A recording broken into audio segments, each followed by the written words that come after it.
I'd like to welcome to this edition of EMU Today. Yes, this is our third year, and we are so pleased to be back, and we want you to sit back and relax and enjoy the conversation. And I'm so pleased to welcome a brand new co-host, Alexis Barrett. Hi. Alexis, welcome. Welcome. Hi. How are you? I'm doing pretty good. How are you? Good. So you're an EMU student. Yes, I'm a senior at Eastern, majoring in digital media and cinema studies and journalism with a minor in theater arts. And where are you from? I'm from Canton, Michigan. Canton, Michigan. Yeah. Well, welcome to the show. We are so happy to have you, and we have a very, very special first guest here. And I'd like to welcome President Jim Smith, and he is the 23rd president of Eastern Michigan University. President Smith, you've been here before on EMU Today. Welcome back. Thank you. It's good to be with both of you. Thank you for having me. Absolutely. We're so glad to have you on this, certainly our brand new show for this particular academic year.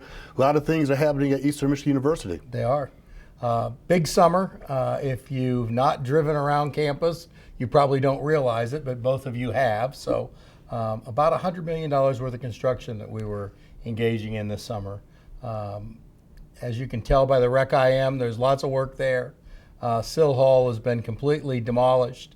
Looks like a parking garage. You can see through the first floor, you can see through the second floor, and see through the third floor. And then we just have projects all over. The Student Athlete Performance Center is finished and it's open, and I think 5 or 6 parking lot redos for the summer. So it's been really busy. And I also saw a new advertising campaign that's currently running on air, highlighting some of the benefits of the university. And talk to us about that. Sure.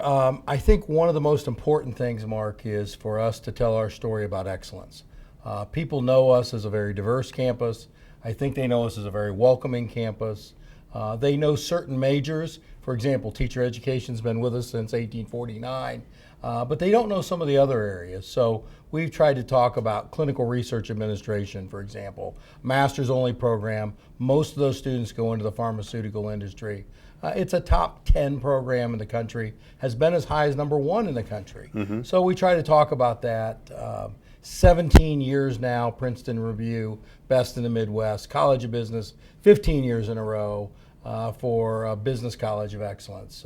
It just goes on, and we try to advertise that now in a more aggressive way so people know a little bit more about specific programs, quality of our faculty, quality of the research that's going on there. I know just a little bit about COB, the College of Business. You do know a little bit about that. Maybe that's one of the reasons that we're in the top pro. Right. No, and as we continue to talk about this new academic year, what are some of the priorities as we look ahead to 2019 and 2020? Well, again, we're really focusing on our infrastructure because it's what allows our programs to be great. So Sill Hall, for example, is now the College of Engineering and Technology. In order to meet the engineering standards, we have to redo that building. It's a $40 million process. But if you think about the labs that are required for engineering, that building was an industrial arts building. Industrial arts is not engineering. Yeah. It's a completely different field of study. So we're focusing on that. We're focusing continuously on academic quality, talking about academic quality. And then, of course, we always want to look at the best and brightest in high schools and how we get them to come to us for now, the fall of 2020. For Alexis, that doesn't seem like a big number. For you and me, it seems like a long time since we were undergraduates. Yes. So I was actually wondering about, a few weeks ago I received an email asking to participate in a climate survey called Diversity in Action. Right. Could you tell me more about what that entails? That's a great catch, and thank you for asking. We're going to do focus groups around diversity. We're going to have a video booth that's a little bit like, those of you who listen to NPR, they have a little segment on Fridays where you talk about something that's significant in your life, and we'll have those. And then we will have a campus-wide survey that people will fill out talking about diversity and inclusion and how you feel about diversity issues. We have a very diverse campus, as you know, being a senior.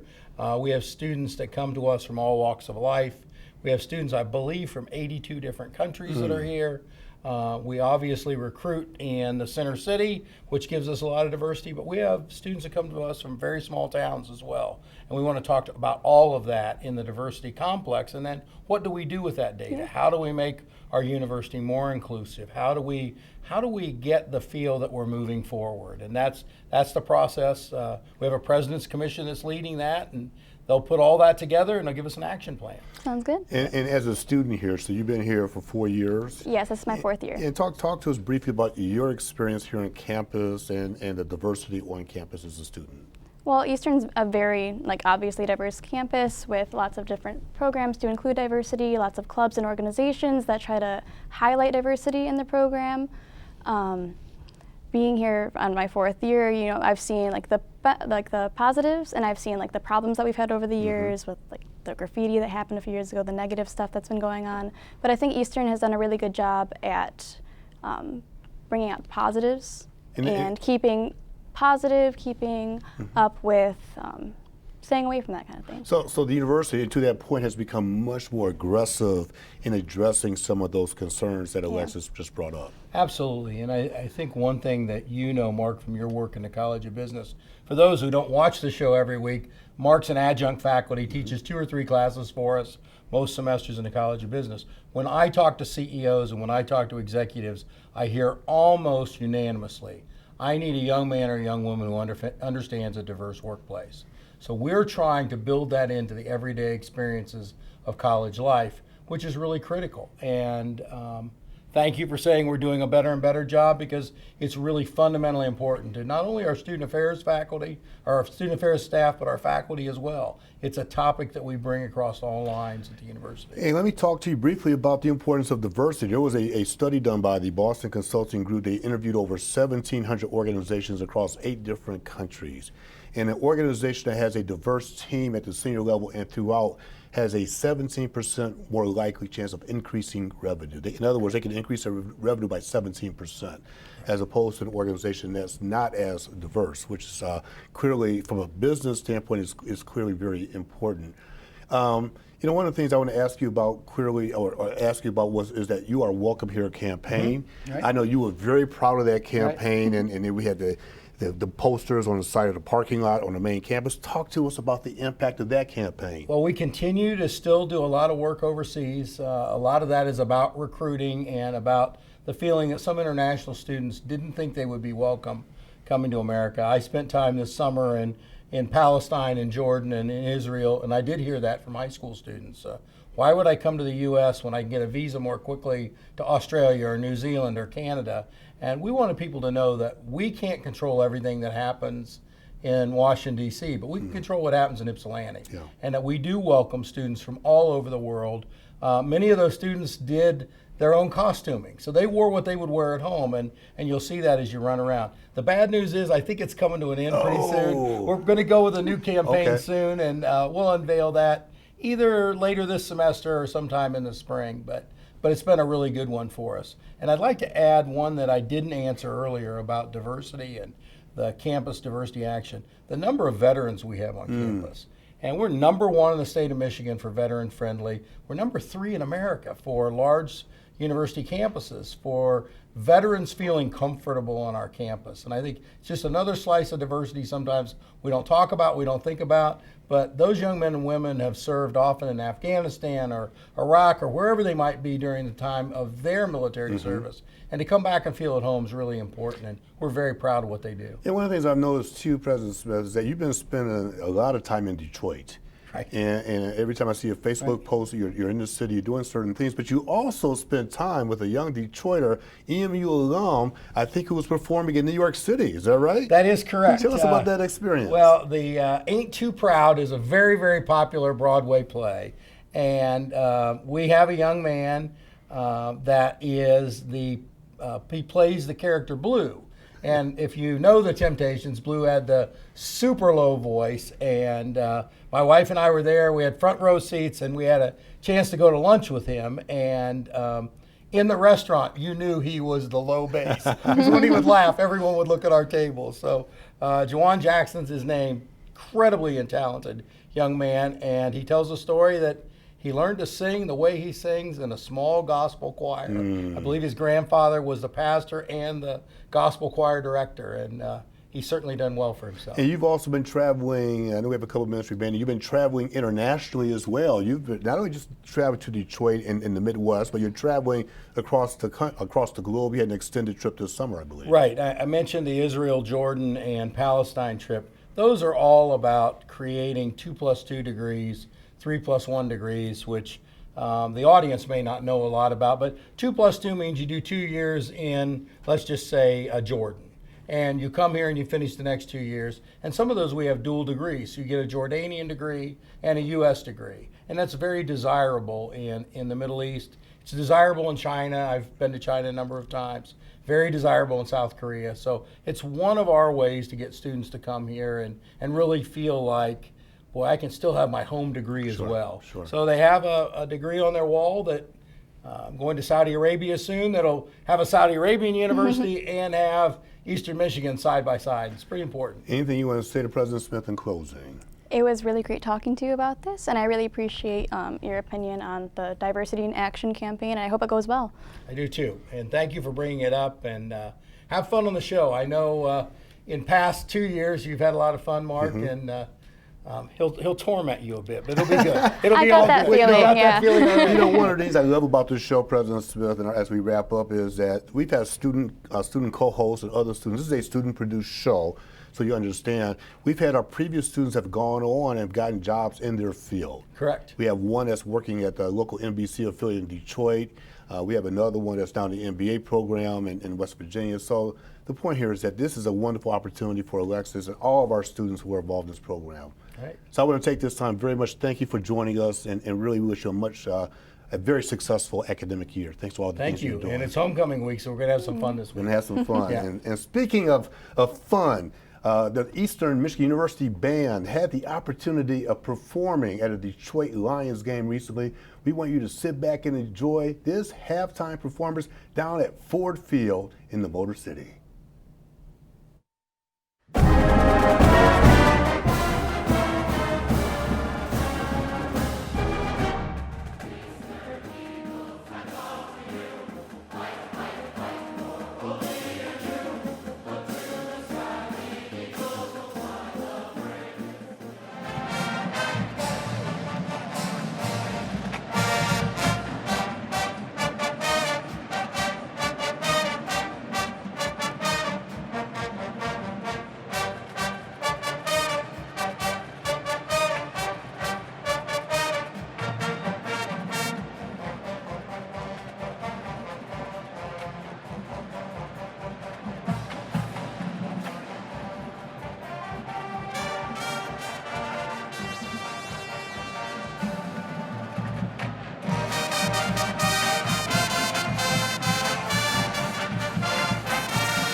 Congratulations to the Eastern Michigan University Band for performing down at Ford Field. That was an exciting event for them, a sellout crowd. The Lions are doing okay. I know it's still relatively early in the year, but hey, I'm a true Lions fan as well as true EMU. And again, we're joined by Alexis Barrett, our new co-host, and so far so good? Very good, yeah. Good. I would say so. All right. And we're going to continue the conversation and talk about a program called Digital Divas. And we have the program director, Bia Hammett. Bia, thanks for joining us. We appreciate it. Thanks for having me today. Absolutely. Talk to us about Digital Divas. What is it? Well, Digital Divas is really a celebration of women in STEM. So what we do is we invite high school, middle school girls from Southeast Michigan to come to campus and attend a conference that's free of charge. And what they do is they experience different hands-on sessions with STEM. It can be from different topics such as drone technology, to 3D printing, to even audio-visual experiences.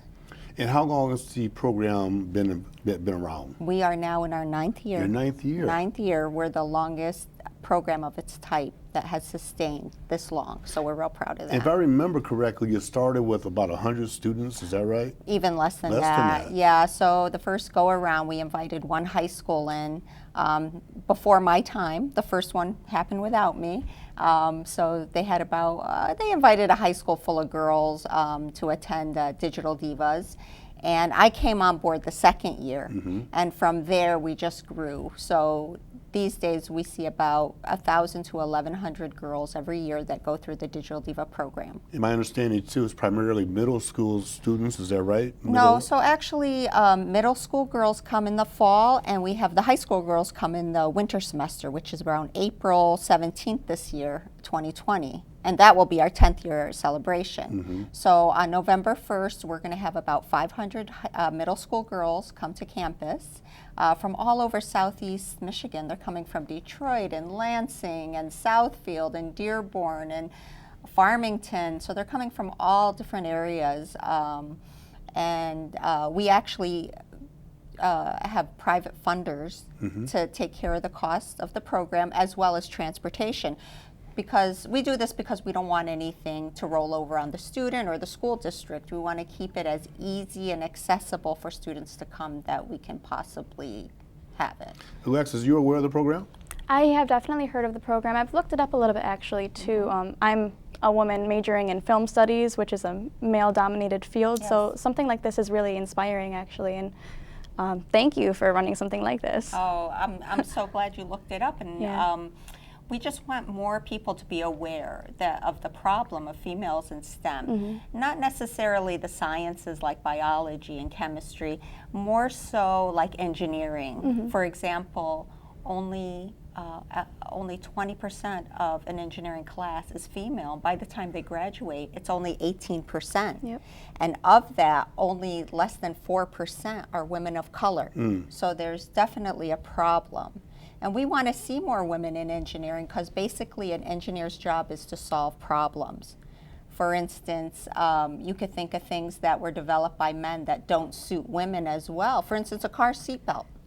The seatbelt never fits a woman right.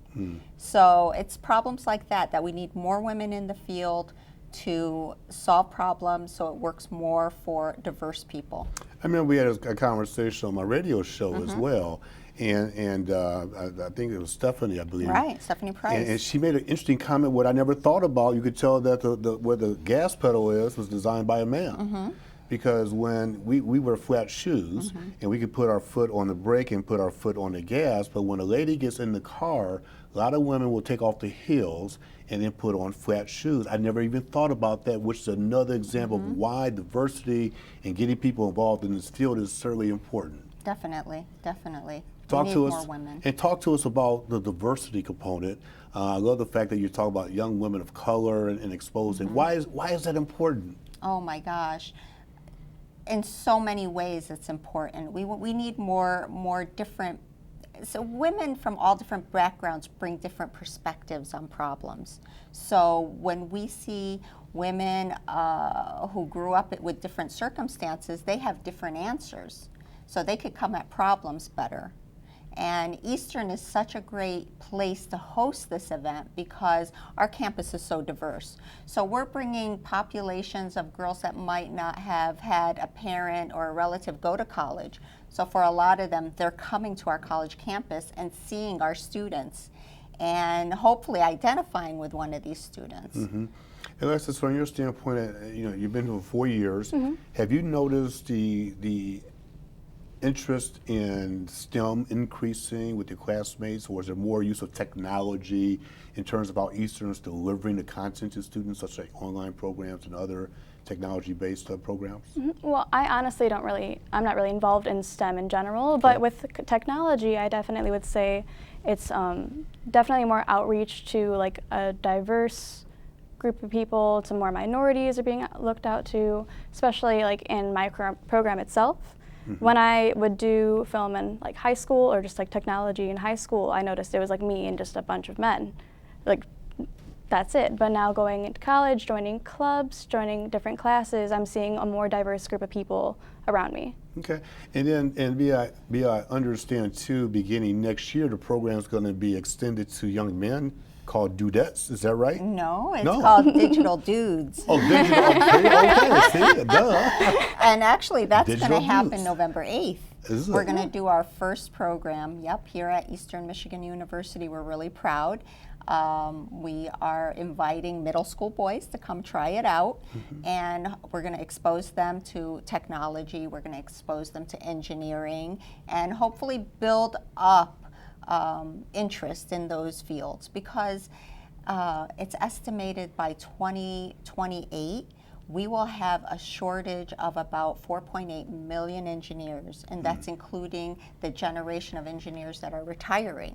So there's going to be a definite need, and engineering is a great field to get into because students can graduate and make so much money in that field, and there's so many jobs and opportunity to move up. So, and as Michigan continues, and particularly Metro Detroit continues to reimagine itself, we were known as a manufacturing hub and making cars a traditional way. And there's a lot of discussion about autonomous vehicles and mobility. So this program is so important because you're exposing young people at a young age about the changing dynamic of the marketplace. That's important to them to prepare them for the future jobs. Yeah, absolutely. We definitely, especially here in Michigan, want to promote how special these automotive industries are and how we can just feed right into them with our graduates. Yeah, and talk to us about what can people expect. You said it's upcoming in November. When is the date for the upcoming event in November? And what can people expect that day? Yeah, Digital Divas is Friday, November 1st, and Digital Dudes is Friday, November 8th. Okay, and so the divas and the dudes. You got it. So when they come for that day, what is the experience going to be like? So they come in the morning and they hear a keynote speaker. The keynote speaker is usually somebody who, just comes and energizes the crowd and makes it notable that I did it and you can do it too. Not only that, it's just that support, that identifying a role model. So after the keynote speaker, they would then go into 2 different breakout sessions of their choice and do hands-on projects. And in between, we sandwich in a lunch. And like I said, it's all free for the participants. And we're real proud of that. We're really grateful to our sponsors for flipping the bill for everything. AT&T is our main sponsor this year, DTE Energy, Consumers Energy. We have such Mercedes-Benz Financial, AAUW, have such great supporters, and we're really proud of that. So Alexis, you know what STEM stands for? That's a good question. And so I want you to explain to our viewers exactly what STEM represents. STEM is an acronym. It stands for Science, Technology, Engineering, and Math. Okay, and then see, she did it for me as well. No, just kidding. So as we talk about these young people, have we been able to track the results of those who've gone through the program, or is that still something that we've not, as a university, been able to do? Unfortunately, we have not tracked that information yet. We don't have a system in place to take care of that, so we hope to get that done one year.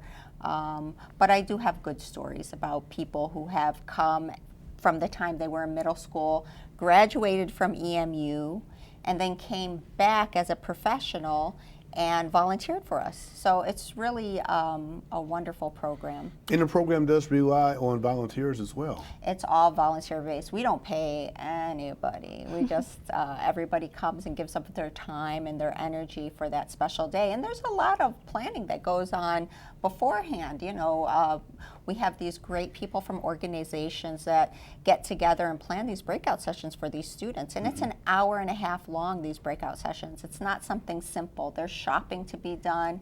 There's practice of building or doing and planning and getting people together and taking time off of their work. So it's a passion project for a lot of people who volunteer. And so people who are viewing and they're hearing this program, they're excited about it. How do they get more information, including signing up for it? The best thing to do is go to our website. It's emich.edu /digital divas. Okay, one more time. emich.edu /digital divas. You know anything about the program today? Did you I learn learned a anything? lot. Yeah, I knew it took place with lectures and classes, but I didn't really know all those details about it. So could someone like me volunteer? Oh, I wish to you help? would. That would be Yeah, awesome. That's really cool. Yeah, definitely, especially with your skill in communications. You know, I'm sure there's something that we can think of, a great breakout session. Awesome. Well, as we're wrapping up, I'm going to look into the camera and ask, if you want to volunteer for this program, Digital Divas, please go to the website and check it out. Alexis, I want to thank you for your very first major, your boy, your bon voyage, or the other way around, maiden voyage, right? How'd you feel? I feel pretty good. Good, I'm good. excited for the semester. Outstanding. Bia Hammett, thank you very much. We appreciate you coming in. Thank you. Thanks for having me. And we appreciate you for viewing this week's EMU Today. We will check you out next time on EMU Today.